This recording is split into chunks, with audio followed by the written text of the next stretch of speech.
नमस्कार मित्रांनो. परीक्षा जवळ आल्या की मनात धाकधूक सुरू होते, बरोबर ना?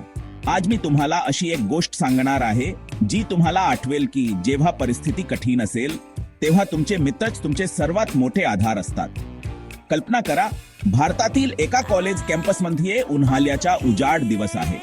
अंतिम परीक्षा जवळ आल्या आहेत. आपल्याकडे 3 मित्र आहेत. एक आहे राहुल, काल्या केसांचा आणि चष्मा घातलेला, तो नेहमीचे प्रॅक्टिकल असतो. मग आहे आपली मैत्रीण मीरा, तिचे कुर्रे केस आणि तिच्या चेहऱ्यावर मी घाबरले आहे असा भाव आहे.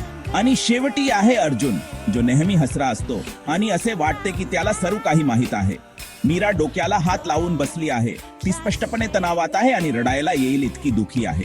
पण राहुल आणि अर्जुन झाडांनी वेढलेल्या महाविद्यालयाच्या प्रचंड इमारतीसमोर ते शांतपणे उभे आहेत आणि त्यांच्या चेहऱ्यावरून सर्व काही ठीक होईल असे दिसून येते.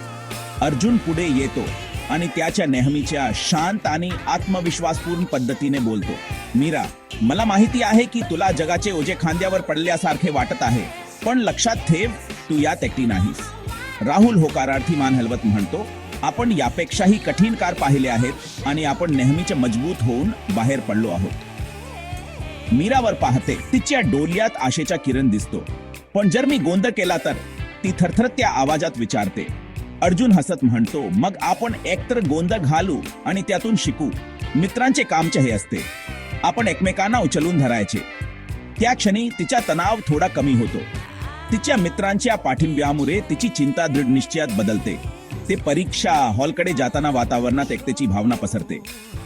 तर लक्षात ठेवा, परीक्षा किती कठीण असल्या तरी तुमच्या मित्रांवर अवलंबून राहा.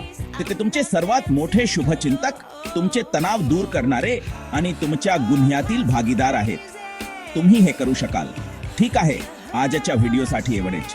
जर तुम्हाला हे उपयुक्त वाटले असेल तर याला थम्स अप द्या आणि तुमच्या मित्रांचा शेअर करा. आणि तुमच्या परीक्षेसाठी शुभेच्छा. पुन्हा भेटूया.